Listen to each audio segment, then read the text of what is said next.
early stage. So critical to our quantum technology. Quantum technology is opening up new frontiers in computing, communications, cybersecurity with widespread applications. It is expected that a lot of commercial applications would emerge from theoretical constructs which are developing in this area. It is proposed to provide an outlay of 8,000 crores over a period of 5 years for the national mission on quantum technologies and applications. India would probably be the biggest and pioneering nation if we are able to break into this technology of quantum technology related to computing and other applications. Sir, I come to the third theme, the last theme in my part A, after which of course I will speak of a few caring society. In our third theme, we focus on women and child, social welfare, culture and tourism, and also on environment and climate change. Women and child and social welfare, sir. I am pleased to inform the House that Beti Bachao, Beti Padhao has yielded tremendous results. Gross enrollment. Sir, if you hear the data, I think it's important not to politicize issues related to women. Beti Bachao, Beti Padhao has yielded tremendous results. Gross enrollment ratio of girls across all levels of education is now higher than boys. At elementary level, it is 94.32% as against 89.28 for boys. At secondary level, it is 81.32% as compared to 78% for boys. At higher secondary level, girls have achieved a level of 59.70 compared to only 57.54% for boys. So girls are actually under Beti Padhao benefiting from the scheme.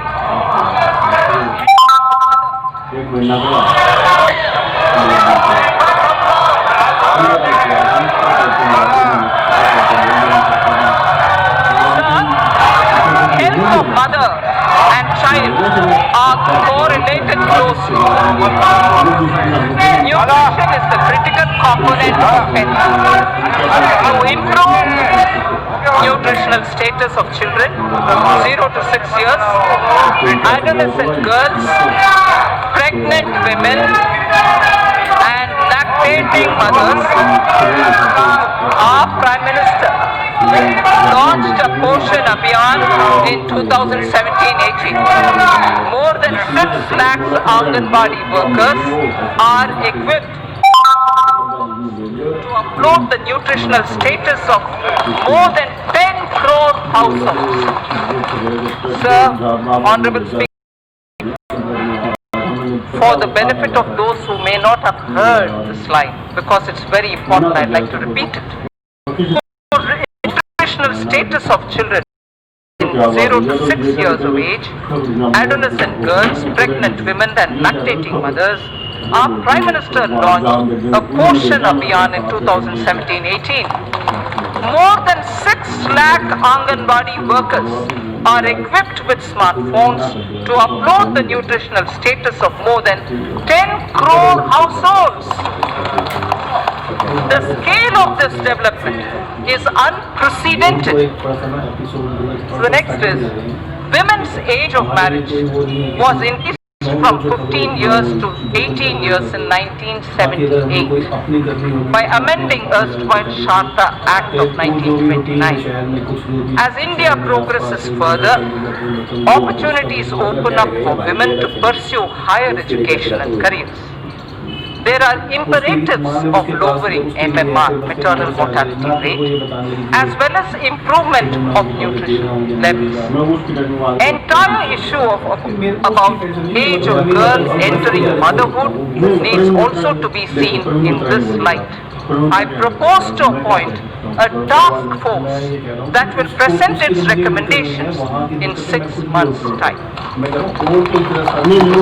I propose to provide 35,600 crores for nutrition-related programs for the financial year 2020-2021. So, in continuing with our government's commitment to welfare of women, this budget provides for about 28,600 crore for programs that are specific to women. Our government is determined that there shall be no manual cleaning of sewer systems or septic tanks. Suitable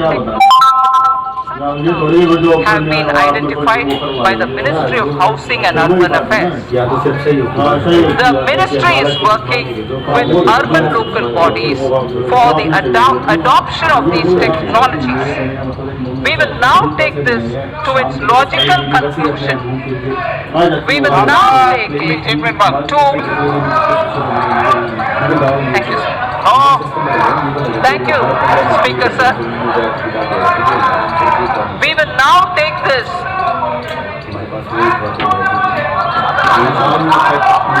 We will now take this to its logical conclusion through legislative and institutional changes. Financial support for wider acceptance of such technologies will be provided. In furthering this government's commitment towards the welfare of scheduled castes and other backward classes, I propose a budget provision of about 85,000 crores for 2020-21. For scheduled castes and other backward classes, I repeat, I propose a budget provision of about 85,000 crores for 2020-21. In furthering the development and welfare of scheduled tribes, sir, I provide in the budget for the year 2020-21 an amount of 53,700 crores. For scheduled tribes, I repeat, we provide 53,700 crores. This government is mindful of the concerns of senior citizens and Divyang. Accordingly, an enhanced allocation of about 9,500 crore is being provided for 2020-21. So now I move to the second of the third topic theme that I have, which is culture and tourism. Our government proposes to establish an Indian Institute of Heritage and Conservation under Ministry of Culture. It shall have the status of a deemed university to start with. Acquisition of knowledge in disciplines such as museology and archaeology are essential for collecting and analyzing scientific evidence of such findings and for dissemination through high-quality museums. Currently, lack of trained manpower is a handicap for both these disciplines, and therefore it also has a negative impact on tourism. 5 archaeological sites would be developed as iconic sites with on-site. They are Rakhi Ghadi, Haryana, Hastinapur, Uttar Pradesh, Shiv Sagar in Assam, Dholavira, Gujarat, Adichanallur, Tamil Nadu. I repeat, 5 archaeological sites would be developed as iconic sites with on-site museums. They are Rakhi Ghadi, Haryana, Hastinapur, Uttar Pradesh, Shiv Sagar, Assam, Dholavira, Gujarat, and Adichanallur in Tamil Nadu. Our Prime Minister in January 2020 announced recuration of the Indian Museum in Kolkata which is the oldest in the country. In the historic old Mint building, Kolkata, a museum on numismatics and trade will also be located. 4 more museums from across the country shall be taken up for renovation and recuration so that a world-class experience can be offered to our visitors. Our government shall also support setting up of a tribal museum in Ranchi, Jharkhand. So I spoke about the Sindhu-Saraswati civilization. A maritime museum would be set up at Lothal, the Harappan age maritime site near Ahmedabad by the Ministry of Shipping. I propose to provide 3,150 crore for Ministry of Culture for the year 2021. Sir, India has moved up from the rank 65 in 2014 to 34 in 2019 in the Travel and Tourism Competitive Index, the World Economic Forum's index. Foreign exchange earnings grew 7.4% to 1.88 lakh crores for the period January to November 2019 from 1.75 lakh crores. From 1.75 lakh crores, it has gone up to 1.88 lakh crores. Growth of tourism directly relates to growth and employment. States have a critical role to play. I expect the state governments to develop a roadmap for certain identified destinations and formulate financial plans during 2021 against which specified grants available to the states from the center in the year 2020-21. For purpose of tourism promotion, sir, I propose to allocate 2,500 crores for 2020-2021. So I now move to the third under this theme, environment and climate change. In September 2019, the Prime Minister has launched the Coalition for Disaster Resilient Infrastructure with its secretariat in Delhi. This global partnership is the second such initiative, international initiative, after the launch of, as members would recall, after the launch of International Solar Alliance. That was in 2015. This global partnership will help in addressing a number of sustainable development goals, as also the aims of Sendai framework. It will enhance climate change adaptation with a focus on disaster resilient infrastructure. India submitted its nationally determined contribution under the Paris Agreement on a best effort basis, keeping in mind the development imperative of our country. Its implementation effectively begins from 1st January 2021. Our commitments as action will be executed in various sectors. Honorable Speaker, sir, I interrupt here only to say this is a very important point, because a lot of our commitments which have been given in the Paris Climate Change Conference on best effort basis will start kicking in from 1st January 2021. Our commitments as action will be executed in various sectors by the departments and ministries concerned through a normal budget process. They will do it through the normal budgeting process. There are, however, yet thermal power plants that are old and the carbon emission levels are very high. For such power plants, we propose that utilities running them would be advised to close them if their emission is above the preset norms. The land so vacated can be put to alternative uses. In large cities having population above 1 million, clean air is a matter of concern. I'm sure a lot of our members will be keen to know about what steps are being taken for cities and clean air.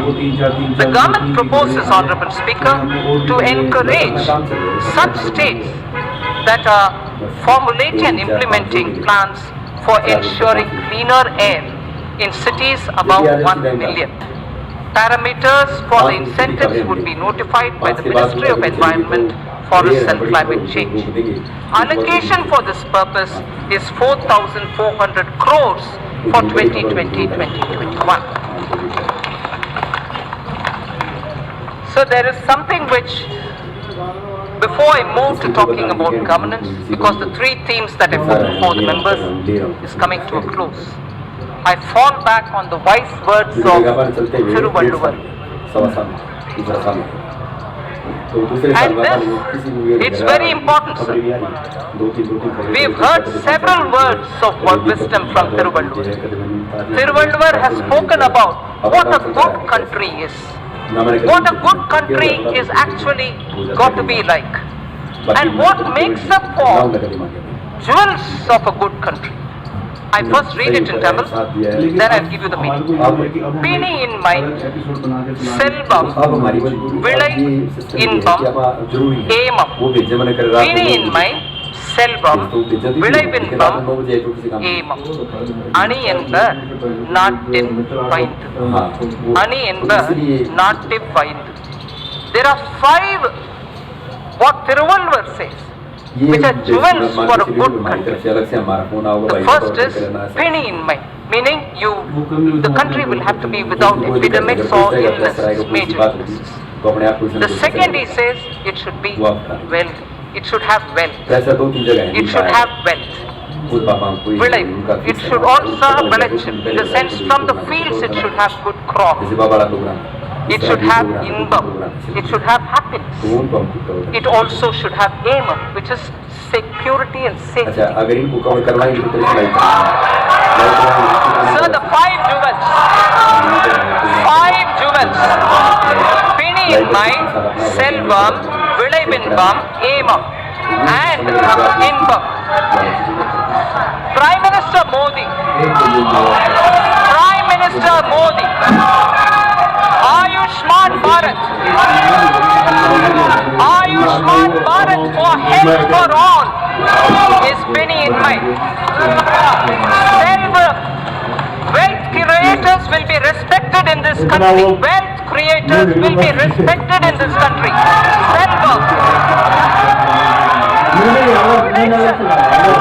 Having good crop. Farmer PM Kisan, doubling of income, use of fertilizers and proper growth leads to surplus in horticulture, surplus in tilham, surplus now, probably also in Danhan. So the Prime Minister's program at health, at creating and giving respect for wealth creators and improving agricultural output and looking at ease of living, bringing happiness to people, and above all, the 5th aim of this country's national security.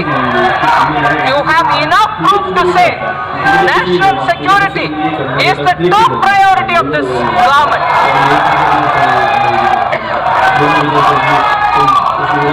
So,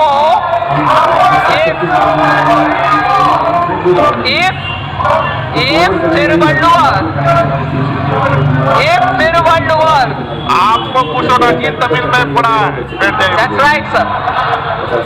If Thiruvalluvar identified the 5 jewels for a good country, those 5 jewels are the ones which Prime Minister Modi is now addressing through his programs.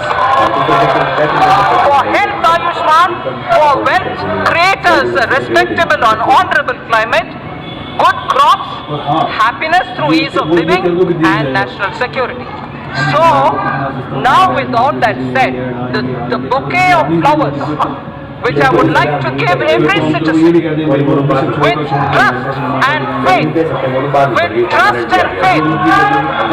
had flowers under aspirational India, had aspirational India, a set of flowers under aspirational India, had set of flowers under environment and economy and also commerce and industry.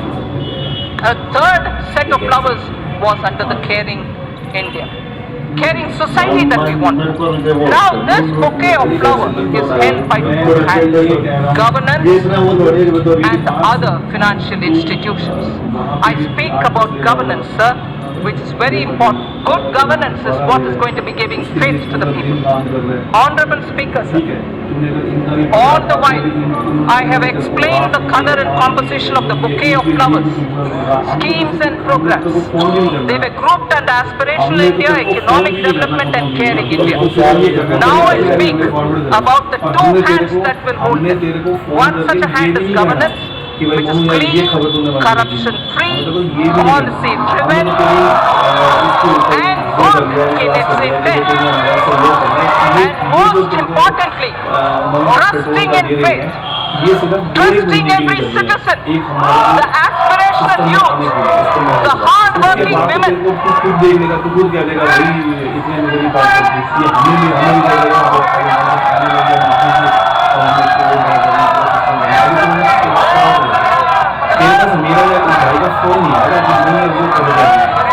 Honorable Speaker, sir, trusting every citizen, I repeat, trusting every citizen, the aspirational youth, the hard-working women, the risk-taking entrepreneur, the ever-hopeful and untiring farmer, or the wise and old senior citizen.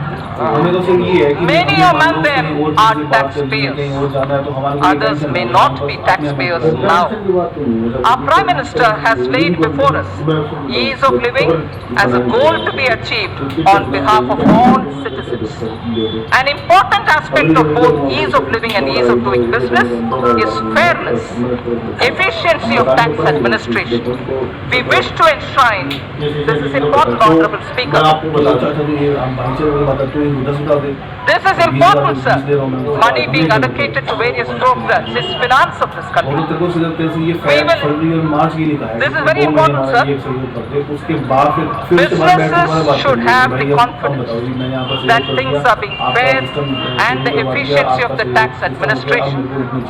We wish to enshrine in the statutes a taxpayer charter.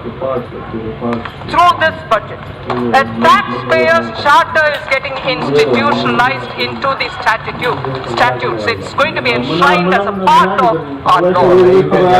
That's building trust. A taxpayer's statute will be a part of a taxpayer's charter will be a part of our statute. Our government would like to reassure taxpayers that we remain committed to taking measures so that our citizens are free from harassment of any kind. We mean it, and we are willing to put it in the law.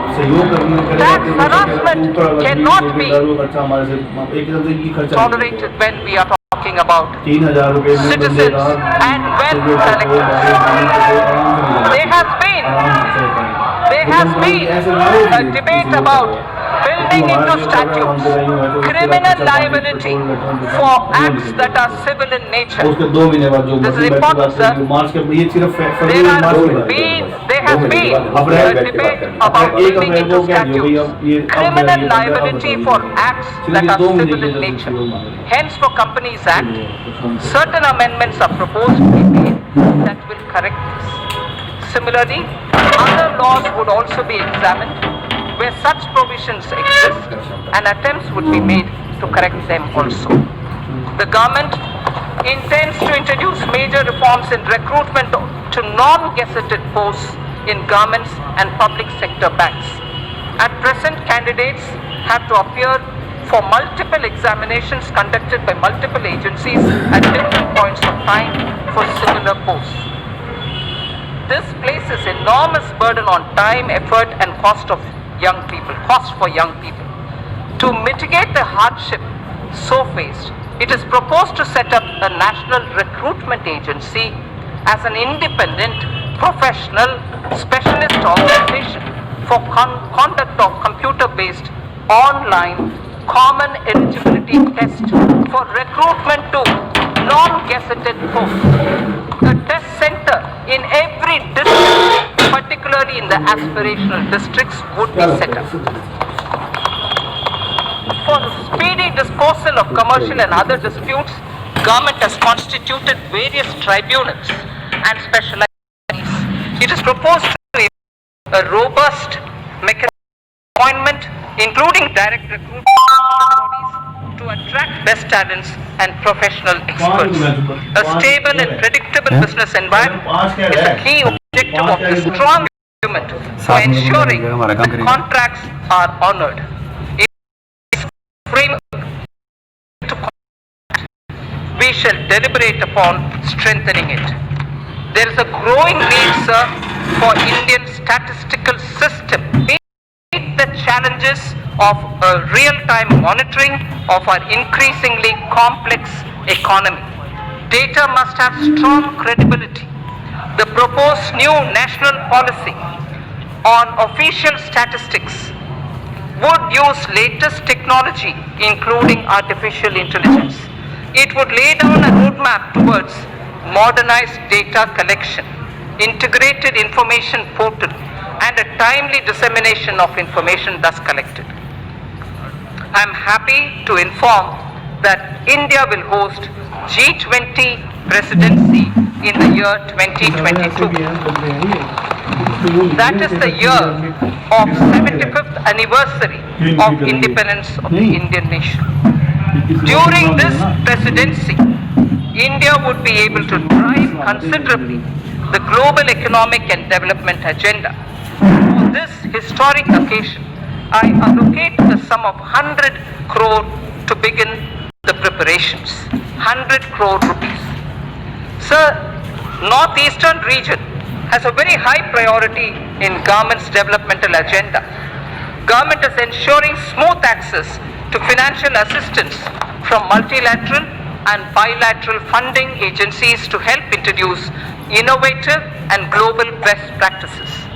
Central government has effectively used an online portal to reduce gestation period of online. This has improved the flow of funds to the Northeast region. The government is fully committed to supporting the all-round development of the newly formed Union Territories of Jammu and Kashmir and the Union Territory of Ladakh. Accordingly, an amount of 30,757 crore has been provided for the financial year 2020-21. An amount of 5,958 crore has been provided for the Union Territory of Ladakh. So that was one hand, which is governance. Now I come to the other, which is the financial sector. If governance was described as one of the pair of the hands holding the bouquet of India, economic development and caring India, the other is the financial sector. A key robust financial sector is critical to the economy. A clean, reliable and robust financial sector is critical to the economy. In our efforts to achieve the US $5 trillion economy, the financial architecture should evolve. The financial architecture should keep evolving and move from strength to strength. We had earlier approved consolidation of 10 banks into 4. In the last few years, the government of India has infused about 3,50,000 crores by way of capital into public sector banks for both regulatory and growth purposes. Governance reforms would be carried out in these more competitive. A few among them will be encouraged to approach capital market to raise additional capital. So I wish to a robust mechanism is in place to monitor of all scheduled commercial banks and that depositors' money is absolutely safe. I wish to underline this point, sir, that this August House should know that robust mechanism is in place to monitor the health of all scheduled commercial banks and that depositors' money is absolutely safe. Further, the Deposit Insurance and Credit Guarantee Corporation has been permitted to increase deposit insurance coverage for a depositor which is now standing at 1 lakh of rupees to 5 lakh per depositor. Sir, the insurance cover for a depositor is at 1 lakh now. Now we are raising it to 5 lakh for each depositor. Sir, to strengthen the cooperative banks, amendments to the Banking Regulation Act are proposed for increasing professionalism, enabling access to capital, and improving governance and oversight for sound banking through the RBI. The limit for NBFCs to be eligible for debt recovery under the securitization and reconstruction of financial assets and enforcement of security interests under the SARFAESI Act 2002 is proposed to be reduced from 500 crores to asset size 100 crores only, or loan size from existing 1 crore to 50 lakhs. Therefore, we feel many of the small NBFCs which can come for debt recovery would be far easily done for smaller companies. In the last few years, the government has taken concrete steps to bring our banking system to be robust. However, there is a need for greater private capital. Accordingly, it is proposed to sell the balance holding of Government of India's IDBI Bank to private, retail and institutional investors. There is a need, sir, to take further steps to bring in transparency and greater professionalism in public sector banks. The government will take appropriate measures towards this end. Sir, to help easy mobility while in jobs, we wish to infuse into the universal pension coverage with auto enrollment. Also, we wish to place such mechanisms which can enable interoperability and provide safeguards for the accumulated corpus. Regulating role of PFRDAI, which is the pension regulatory body, requires strengthening. Necessary amendments would be carried out in Pension Fund Regulatory Development Authority of India Act that will also facilitate separation of NPS trust for government employees from the PFRDAI. This would also enable establishment of a pension trust by the employees other than from the government. I am confident that this will motivate citizens to plan for their old age.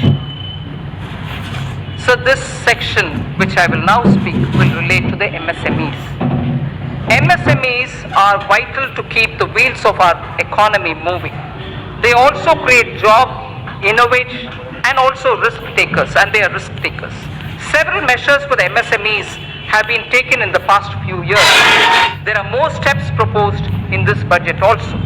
I propose to make necessary amendments to the Factor Regulation Act 2011. This will enable NBFCs to extend invoice financing to the MSMEs through TREDS, thereby enhancing the economic and financial sustainability. Working capital credit remains a major issue for the MSMEs. It is proposed to introduce a scheme to provide subordinate debt for entrepreneurs of MSMEs. This subordinate debt to be provided by banks would count as quasi-equity and would be fully guaranteed through the Credit Guarantee Trust for medium and small entrepreneurs. The corpus of the CGT MSE accordingly be augmented by the government. More than 5 lakh MSMEs have benefited from restructuring of debt permitted by RBI in the last year. The restructuring window was to end on 31st March 2020. Government has asked RBI to consider extending this window till 31st March 2021, one more year, so that whoever wants, they can go and approach. An app-based invoice financing loans product will be launched. This will obviate the problem of delayed payments and consequential cash flow mismatches for the MSME. Many mid-sized companies are successful. Selected such as pharmaceuticals, auto components and others, we propose to extend hand-holding support for technology business strategy planning and so on. A scheme of 1,000 crore rupees will be anchored in the Exim Bank together with the SIDBI. Both these institutions would contribute 50 crores each. This 100 crore would be achieved towards equity and technical assistance. Debt funding of 900 crores from banks would be made available. Sir, financial markets. I would like to give a few of the major steps and initiatives being taken by the government for the financial markets. Last year in my budget speech, sir, I had mentioned about deepening the bond markets. To achieve the aspirational growth rate, we would require flow of capital in our financial system. A lot of work has been done on this in consultation with the RBI. Honorable Speaker, sir, I am pleased to inform this House of the developments. Certain specified categories of government securities would be opened fully for non-resident investors, apart from being available to domestic investors also. The limit for FPI in corporate bonds, currently at 9% of outstanding stocks, will be increased to 15% of the outstanding stock of corporate bonds. To improve investors' confidence and to expand the scope of credit default swaps, want amazingly affordable food? Order tasty meals on just ₹49.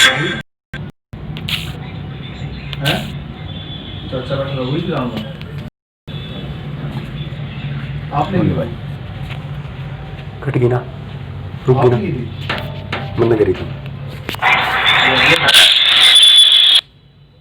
हाँ, जवाब दिया था, देंगे कि नहीं? propose to formulate a legislation to be placed soon before this House for laying down a mechanism for netting of financial contracts. The debt-based exchange traded fund, the ETF, recently floated by the government was a big success. Government proposes to expand this by floating a new debt ETF consisting primarily of investors. So to address the claims of the NBFCs and the HFCs, this was very much talked about between July and December last year, sir, 2019. Liquidity constraints was very frequently mentioned to us.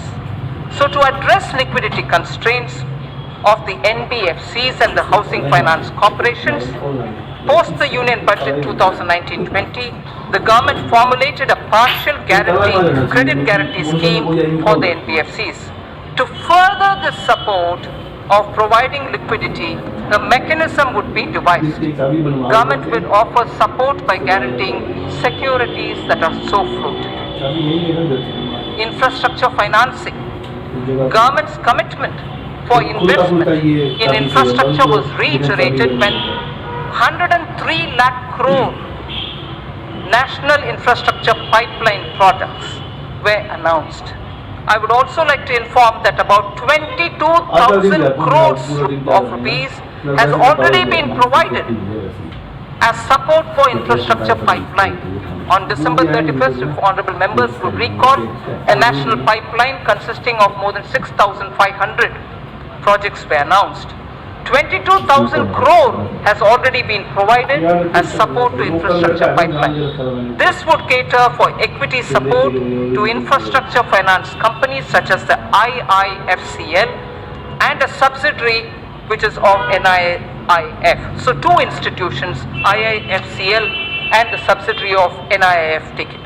They would leverage it as permissible to create financing pipeline of more than 1 lakh crores. This would create a major source of long-term debt financing for infrastructure projects and fulfill a long-awaited requirement. Sir, the IFSC GIFT City has the potential to become a center of international finance as well as a center for high-end data processing. GIFT IFSC has an approved free trade zone for housing bonds. It already has 19 insurance entities, 40 banking entities. It has also provided for setting up of precious metals, testing laboratories for them, and refining facilities also. With the approval of the regulator, GIFT City would now set up an international bullion exchange in GIFT City IFSC as an additional option for trade by global market participants. This will enable India to enhance its position worldwide, create jobs in India, and will lead to better price discovery of gold. Sir, in the recent years, there has been a surge in trading volumes of Indian rupee in the offshore financial centers. The government and the RBI has taken various measures to permit rupee derivatives to be traded in the International Financial Services Center at GIFT City, Gujarat. So just a very quick word on disinvestment. Listing of companies on stock exchanges brings discipline, and it disciplines the company and provides access to financial markets and unlocks its value. It also gives opportunity for retail investors to participate in the wealth so created. The government now proposes to sell a part of its holding in the LIC by way of initial public offer. Initial public offer. Sir, fiscal management. The 15th Finance Commission. The 15th Finance Commission has given its first report pertaining to financial year 2020-2021. In the spirit of cooperative federalism, I am pleased to announce that we have in substantial measure accepted the recommendations of the Commission. The Commission would submit its final report to the President during the latter part of the year for 5 years beginning 2021-22. It is decided to transfer to the GST compensation fund balances due out of the collection of the years 2016-17 and 17-18 in 2 installments. Hereinafter, transfers to the fund would be limited only to the collection by way of GST compensation cess. A fundamental overhaul of centrally sponsored schemes and central sector schemes is necessary so that we can align them with emerging social and economic needs of tomorrow and to ensure that scarce public resources are spent optimally. Recently, there has been a debate over transparency and credibility of the projected fiscal numbers. Let me assure the House that the procedure adopted is compliant with the FRBM Act. This is also consistent with the practices hitherto followed. However, for greater clarity, I have enumerated those central government debt that are not part of the market borrowing and are used to fund the expenditure at the annex. I'd like to repeat this line, sir.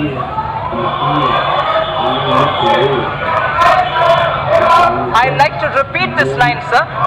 For greater clarity, I have enumerated those central government debts that are not part of market borrowing and are used to fund the expenditure at the annex. Servicing of interest and repayment of these debts. Servicing of interest and repayment of these debts as hitherto done are done out of Consolidated Fund of India. So now I come to some numbers. Revised estimates of expenditure for the financial year 2019-20 are at a level of 26.99 lakh crores and the receipts are estimated at 19.32 lakh crores. We have estimated nominal growth of GDP for the year 2020-21 on the basis of trends available at 10%. Accordingly,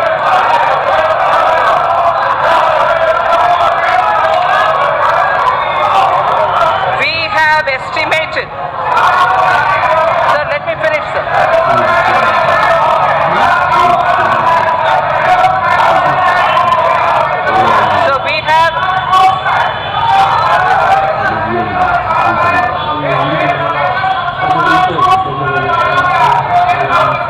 So we have estimated the nominal growth.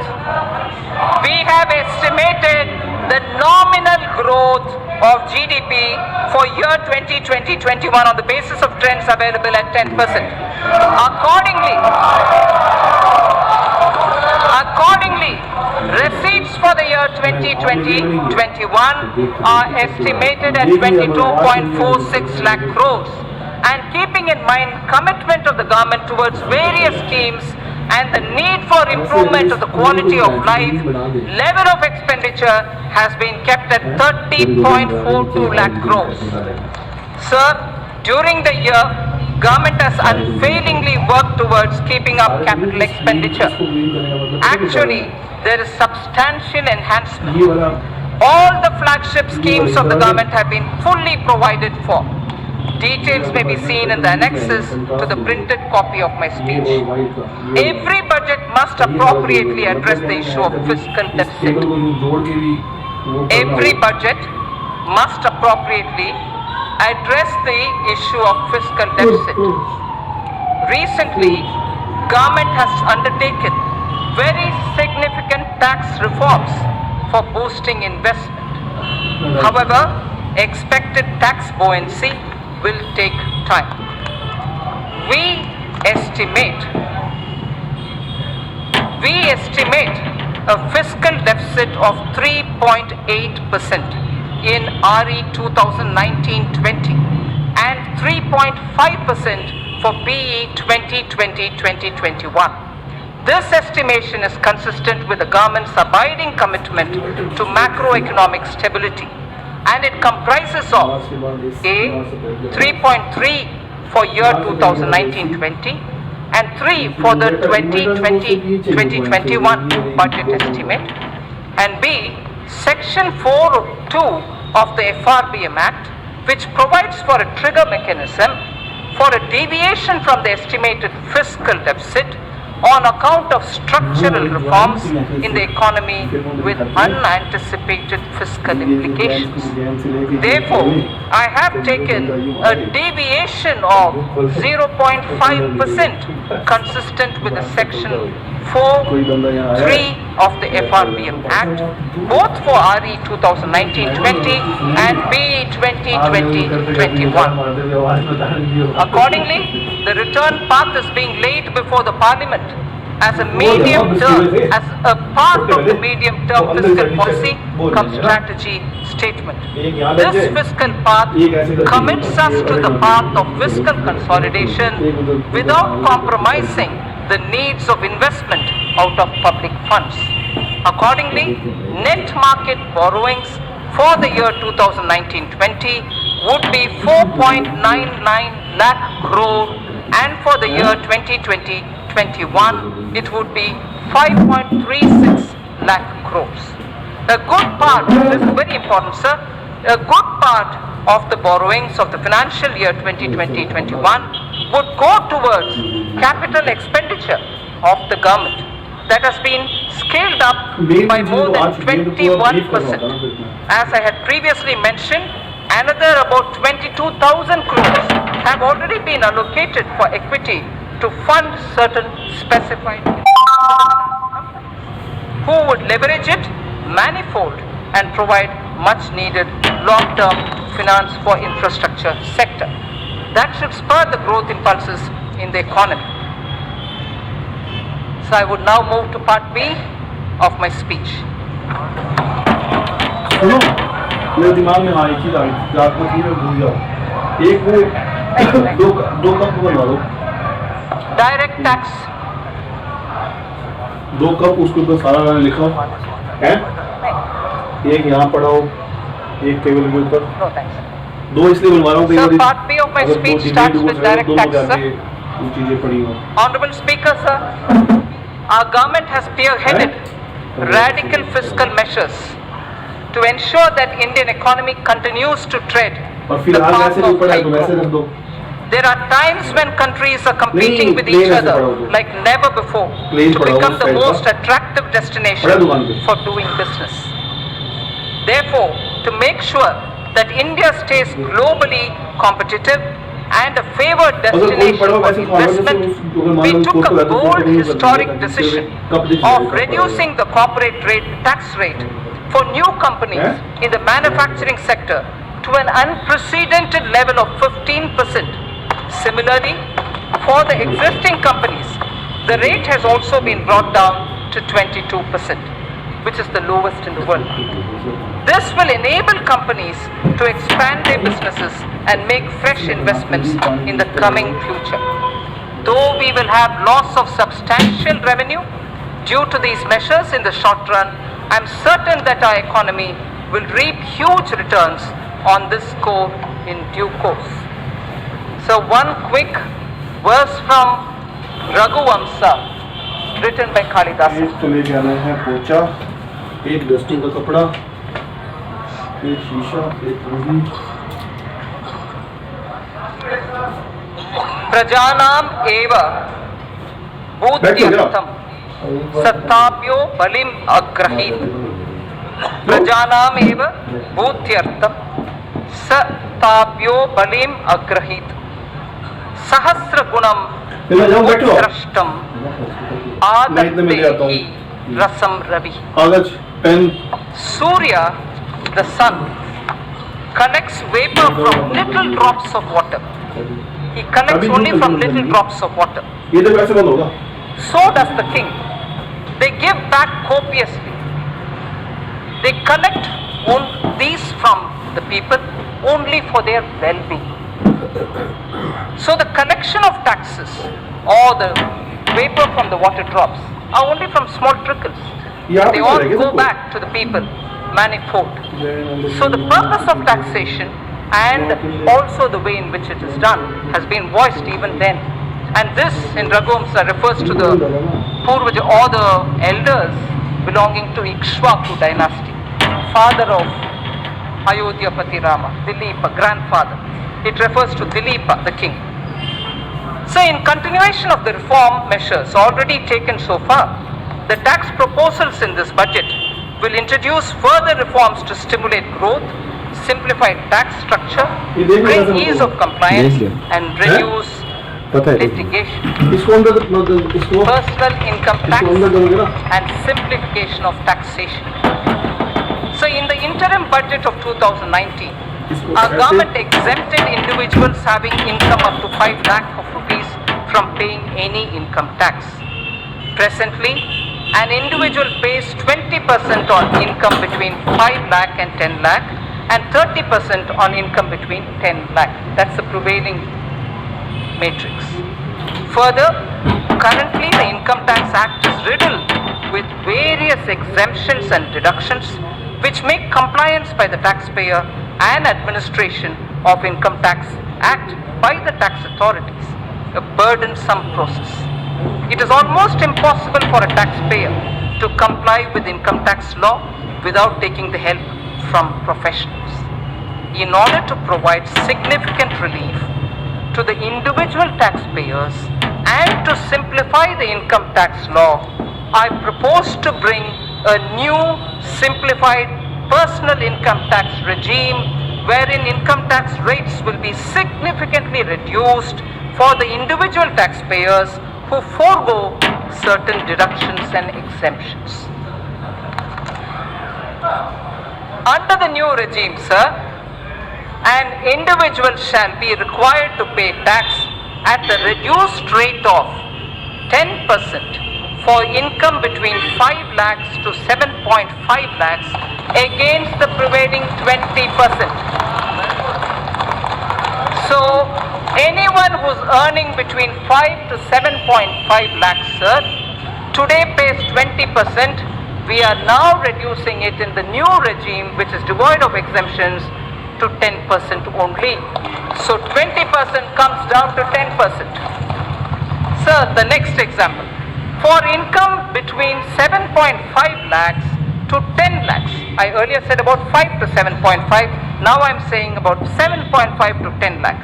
So for income between 7.5 lakh to 10 lakh, he or she will pay at the reduced rate of 15% only against the current prevailing 20%. Sir, similarly, for the income between 10 lakhs to 12.5 lakhs, presently the tax is 30%. For income between 10 lakh to 12.5 lakh, the present prevailing rate is 30%. That is now being brought down to 20% only. Sir, the income between, I spoke about 10 to 12.5 lakhs. Now, 12.5 lakhs to 15 lakhs will be taxed. At the moment, 12.5 to 15 lakhs is taxed at 30%. Now, those earning between 12.5 lakhs to 15 lakhs will be charged at 25% only.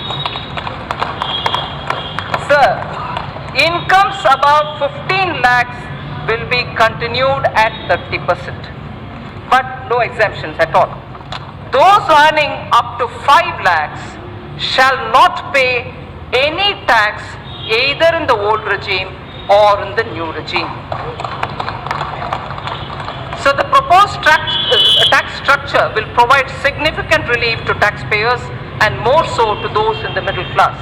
I just want to very clearly read out 0 to 2.5 lakh exempt now, will be exempt in the new scheme also.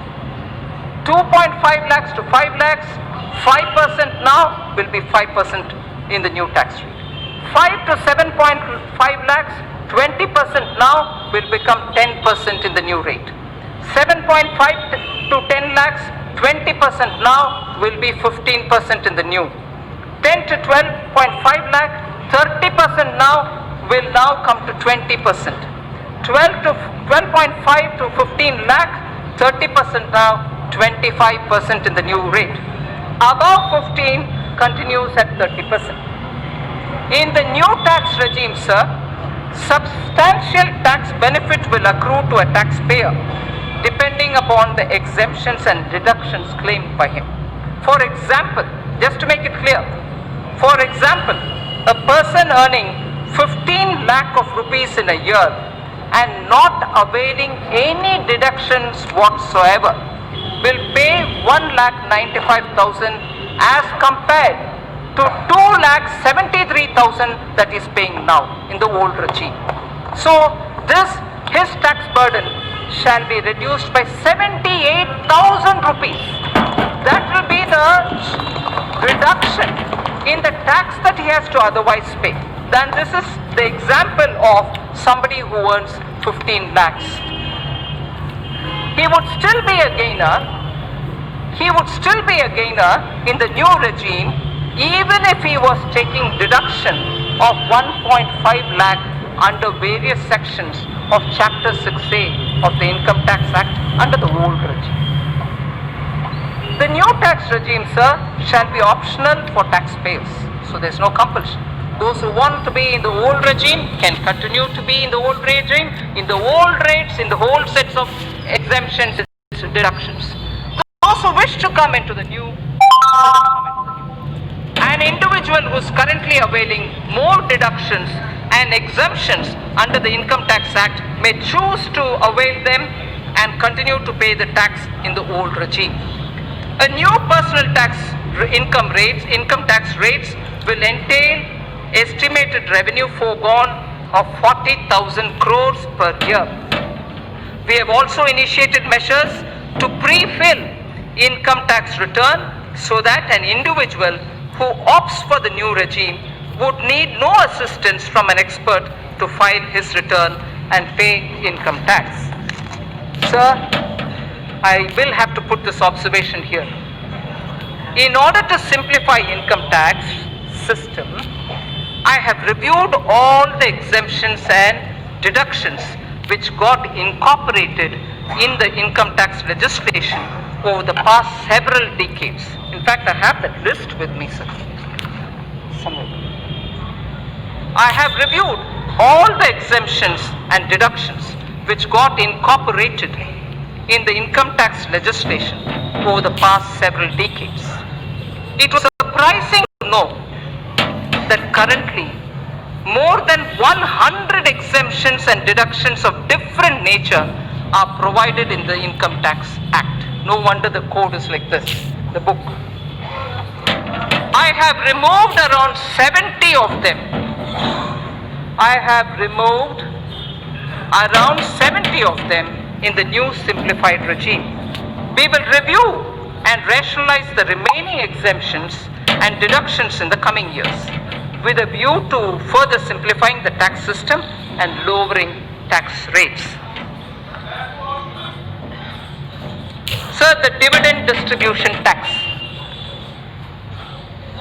Currently, companies are required to pay dividend distribution tax on the dividend paid to its shareholders at the rate of 15% plus applicable surcharge and cess, in addition to the tax payable by the company on its profits. It has been argued that the system of levying DDT results in increase in tax burden for investors, and especially those who are liable to pay tax less than the rate of DDT if the dividend income is included in their income. Further, non-availability of credit of DDT to most of the foreign investors in their home country results in reduction of rate of return on equity capital for them. In order to increase the attractiveness of the Indian equity market and to provide relief to a large class of investors, I propose to remove the DDT and adopt the classical system of dividend distribution tax, under which companies would not be required to pay DDT. The dividend shall be taxed only in the hands of the recipients at their applicable rates. Further, in order to remove the cascading effect, I also propose to allow deduction for the dividend received by holding company from its subsidiary. The removal of DDT will lead to estimated annual revenue foregone of 25,000 crores. This is another bold move, sir, which will further make India an attractive destination for investment. Sir, a concessional rate for electricity generation companies. In order to give boost to the manufacturing sector, new provisions were introduced in September 2019, offering a concessional corporate tax rate of 15% to the newly incorporated domestic companies in the manufacturing sector, which start manufacturing by March 31st, 2023, the corporate rate cut which happened in September. In order to attract investment in power sector, I propose to extend the concessional corporate tax rate cut down to 15% to new domestic companies engaged in the generation of electricity as well.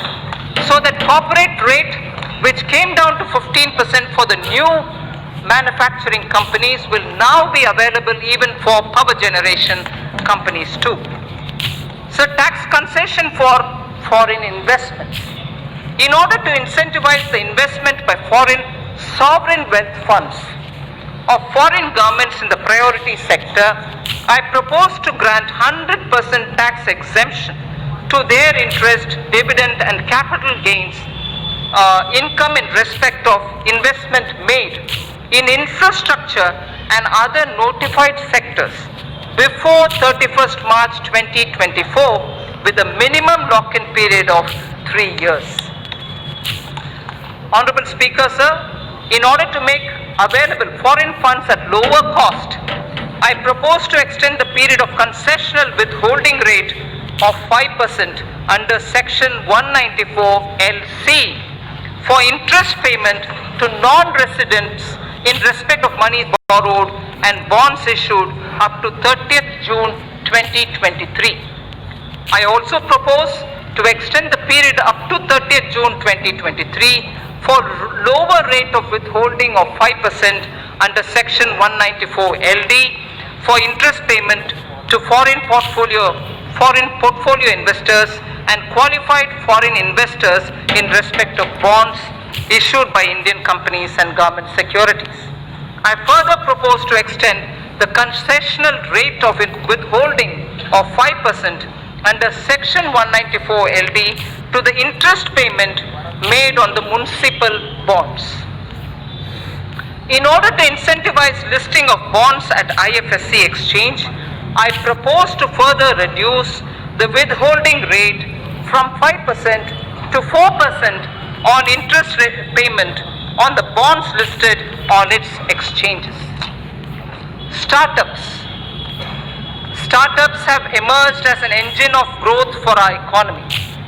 Over the past year, our government has taken several measures to handhold them and support their growth. During their formative years, startups generally use Employee Stock Option Plan, the ESOP, to attract and retain highly talented employees. ESOP is a significant component of compensation for these employees.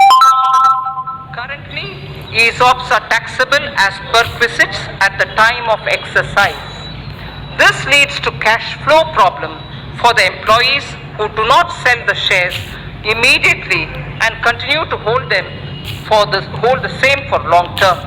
In order to give a boost to the startup ecosystem, I propose to ease the burden of taxation on the employees by deferring the tax payment by 5 years or till they leave the company or when they sell their shares, whichever is the earliest. Further, an eligible startup having turnover of up to 25 crores is allowed a deduction of 100% of its profits for 3 consecutive assessment years out of 7 years. If the total turnover does not exceed 25 crore rupees. In order to extend this benefit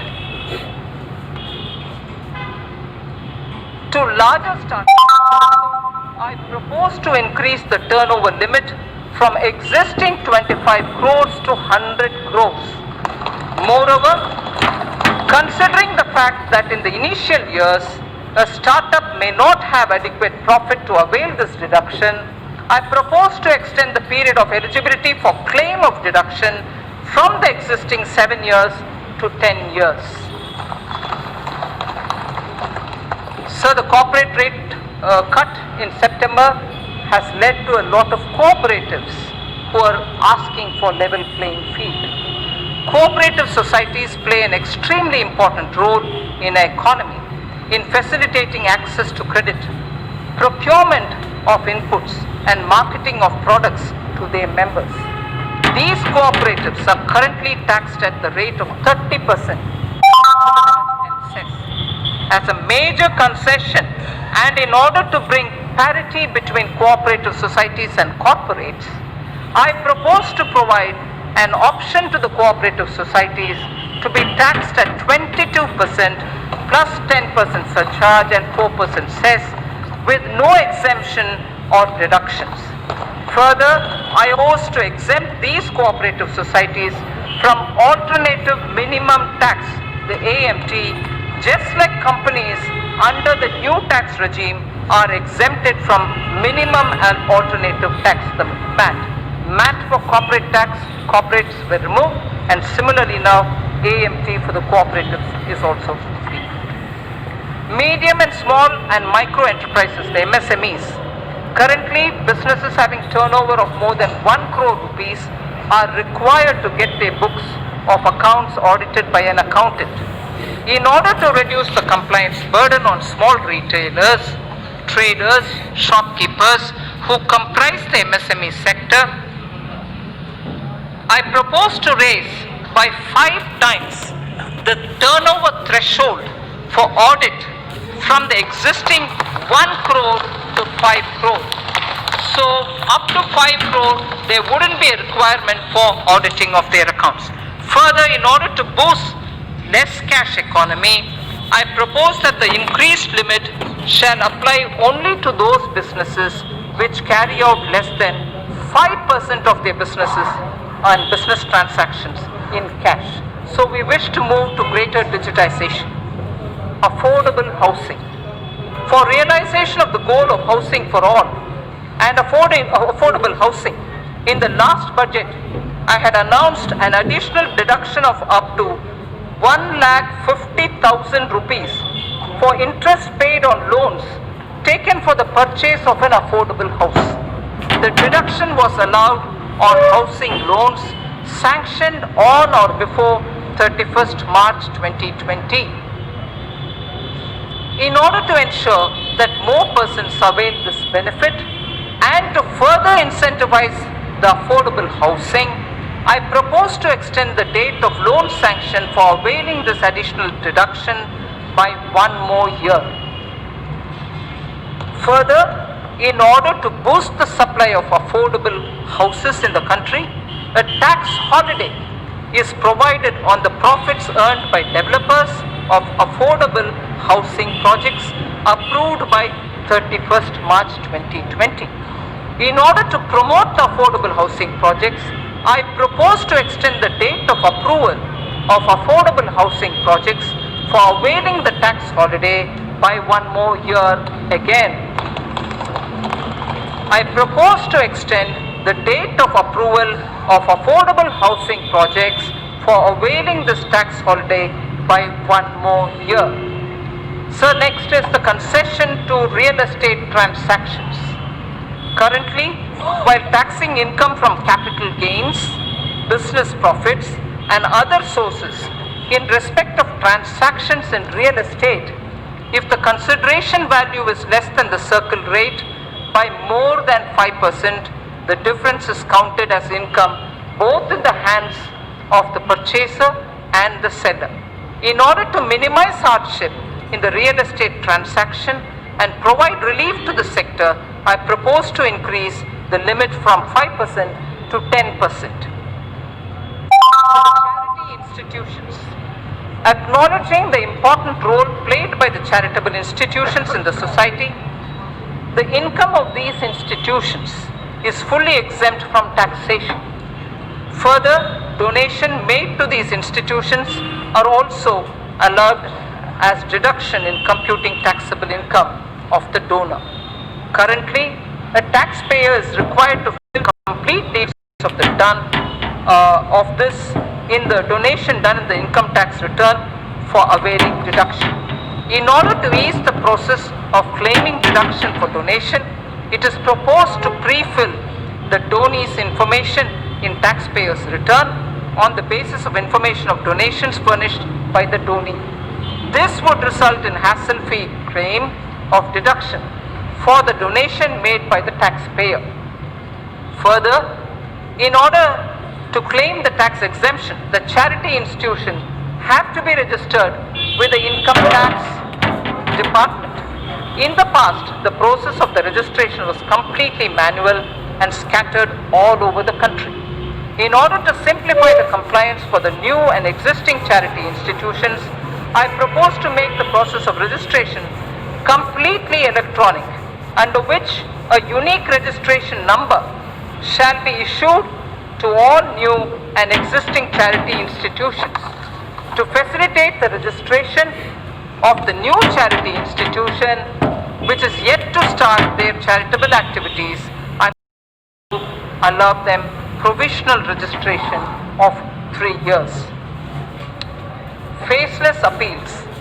Our government is committed to bringing in transformational changes so that maximum governance is provided with minimum government.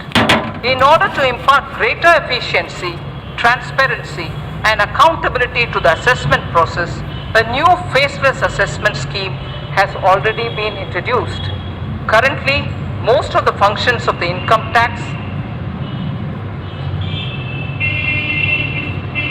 Currently, most of the functions of the income tax department, starting from the filing of return, processing of returns, issuance of refunds, and assessment, are performed in the electronic mode without any human interface. In order to take the reforms initiated by the department to the next level and to eliminate human interface, I propose to amend the Income Tax Act so as to enable faceless appeal on the lines of faceless assessment. So faceless assessment was done, now faceless appeals will also be possible. Sir, Honorable Speaker, Vivad se Vishwas scheme. Vivad se Vishwas scheme. No dispute, but only trust scheme. If I can say it in English, no dispute, but trust scheme. Vivad se Vishwas scheme. Sir, in the past, our government has taken several measures to reduce tax litigations. In the last budget, Sabka Vishwas scheme was brought in to reduce litigation in indirect taxes. It resulted in settling over 1,89,000 cases. Currently, there are 4,83,000 direct tax cases.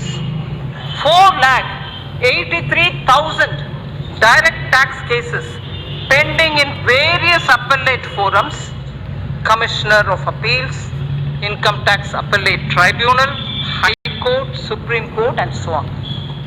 This year, I propose to bring a scheme similar to the indirect tax Sabka Vishwas scheme for reducing the litigation even in the direct taxes. Under the proposed Vivad se Vishwas scheme, a taxpayer would be required to pay only the amount of disputed tax and will get complete waiver of interest and penalty provided he pays by 31st March 2020. Those who have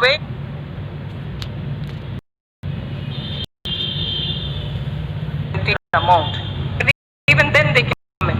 The scheme will remain open till 30th June 2020.